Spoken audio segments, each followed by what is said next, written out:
El Grupo Libertad y Democracia, que fundamos hace ya casi un año con el presidente Piñera, con el presidente Macri, con el presidente Quiroga, es un grupo que tiene como propósito la defensa firme, clara, férrea de los valores democráticos, de las libertades económicas y de la justicia social con soluciones de mercado, y que obviamente muestra los contrastes que debe tener el ciudadano de América Latina para comparar toda esa nefasta influencia del Grupo de Puebla con la verdadera defensa de la libertad. Entonces es por ese criterio, por ese propósito que nació el Grupo Libertad y Democracia, pero también para promover nuevos liderazgos, para promover nueva actividad política, para que de manera vehemente movilice a la población en defensa de estos valores. Recién en su exposición habló del pobrecismo y que es una tendencia que se viene registrando. Pues es que hay muchos políticos en América Latina que se llaman progresistas, pero realmente lo que son es pobrecistas, porque empobrecen los países, destruyen sectores económicos, se aíslan del comercio internacional, quieren gobernar solamente con ideologías, siguen teniendo un sueño fracasado, medio romántico, casi que delirante y embriagado de defensa del régimen cubano. Entonces, la evidencia muestra que los progresistas destruyen valor, tienen altos niveles de inflación, altísimos niveles de pobreza y sobre todo una pérdida grande de valor en las economías. Y por eso es importante llamarlo lo que son, progresistas. En la región, en América Latina, han aparecido dirigentes, referentes políticos que han saltado un poco las estructuras políticas tradicionales, outsider, dirigentes que han superado esta dicotomía de izquierdas y derechas. ¿Qué piensa de esto? Está el caso hay que tener mucho cuidado, hay que tener muchas veces cuidado con esas expresiones que muchas veces son producto del odio, de la indignación, de fenómenos coyunturales.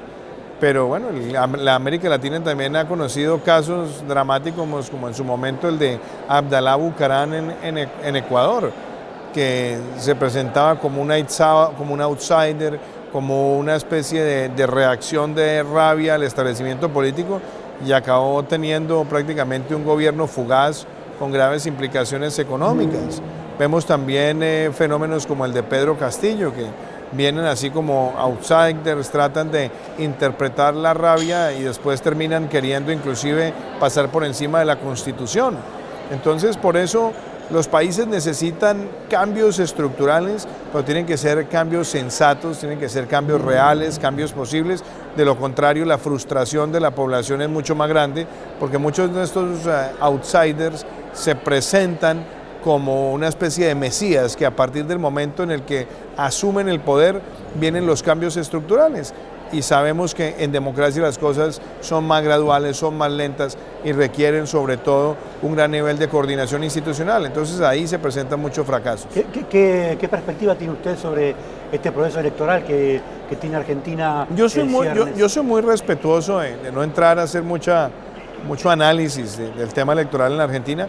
Yo creo que la Argentina tiene una gran candidata en Patricia Bullrich, en el sentido de representar un cambio real, un cambio sensato, de ser una persona que defiende las libertades económicas, pero al mismo tiempo una persona que tiene un gran respeto institucional, que ya ha estado probada en la administración.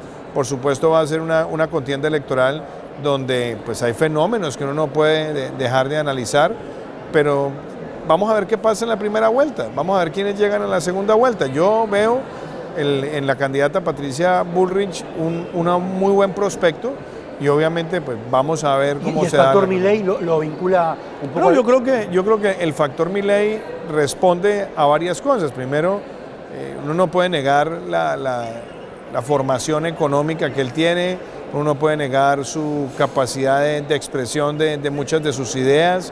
Uno no puede negar que es una persona que tiene una sintonía con un sector importante de la población. Y yo creo que en buena hora lo que el país espera es que haya un debate pues más profundo sobre esas ideas y la forma de si son posibles o no.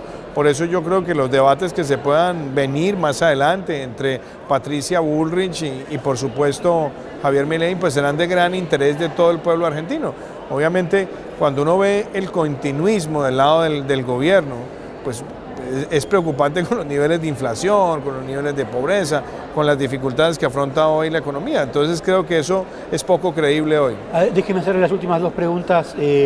Antes de meterme a la cuestión del liderazgo ambiental suyo, que para nosotros es muy importante, quiero hacer una consulta sobre la exposición de recién, que abordó sobre la cuestión de el narco y el populismo y cómo eso... Sí, es que hoy hay una especie de como le dijera yo, relación incestuosa de muchos sectores del Grupo de Puebla con el narcotráfico. Maduro es en sí mismo el jefe de un cartel, el jefe del cartel de los soles.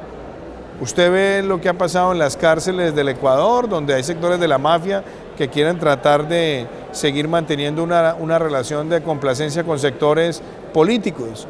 Usted ha visto las mismas denuncias que han salido en el Ecuador de personas afines a Rafael Correa y sus vínculos con esos carteles de la droga. Usted ha visto también cómo en el caso particular de Colombia se ha hablado también de reuniones en las cárceles y de pactos con estructuras del narcotráfico para ofrecerles una especie de tratamiento diferencial el caso de Nicolás Petro también, ¿no? y complaciente. Entonces, todos esos ejemplos muestran que hoy en día hay unos sectores políticos que quieren aliarse con el narcotráfico para ganar un espacio al poder, y el narcotráfico ve en ellos una posibilidad de tener reducciones de penas, acuerdos de paz, etcétera, etcétera. ¿Ese fenómeno sigue existiendo en Colombia de financiamiento del narco a la política de sectores? Bueno, yo he visto peligrosas denuncias en nuestro país, donde hay sectores de los grupos armados que quieren, inclusive en las elecciones locales, tratar de imponer candidatos que son cercanos a ellos, en regiones donde hay rutas de narcotráfico o donde hay una alta concentración de cultivos ilícitos. Esto es algo que ha venido siendo denunciado no solamente por la prensa colombiana, sino también por la propia Fiscalía General de la Nación y otros estamentos de control. Tiene un enfrentamiento usted muy duro con Petro por estas cuestiones también, ¿no? Yo no me la paso haciendo confrontaciones ni enfrentamientos.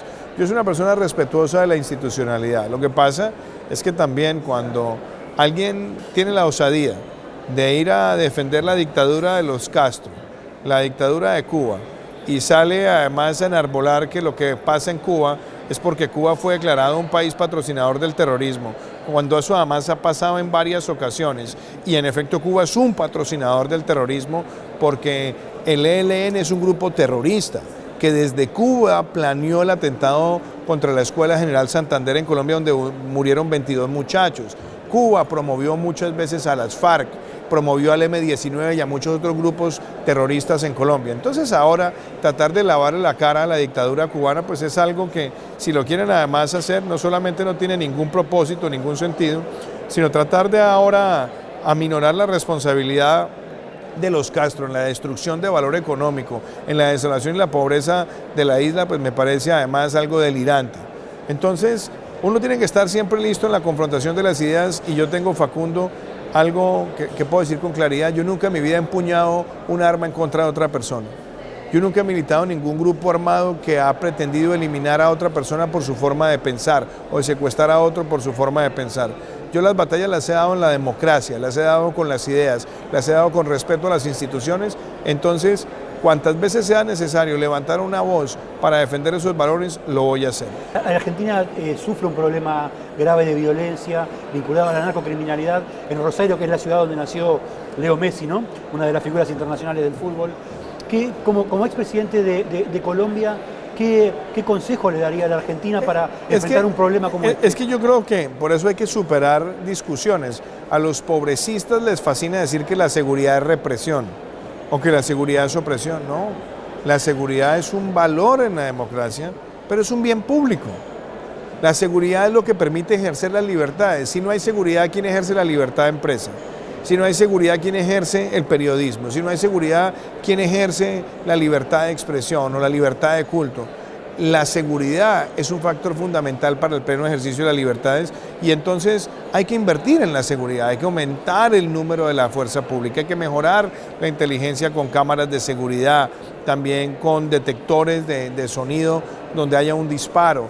tener la posibilidad de utilizar sistemas de identificación rápida de criminales y sobre todo que la justicia también contribuya a que cuando se captura un criminal no sea dejado en libertad a las pocas horas. Entonces, la seguridad requiere una acción determinada, financiada y por supuesto que no haya una actitud vergonzante. Porque cuando hay un liderazgo que es vergonzante frente a la seguridad, los primeros que se desmoralizan son los miembros de la fuerza pública.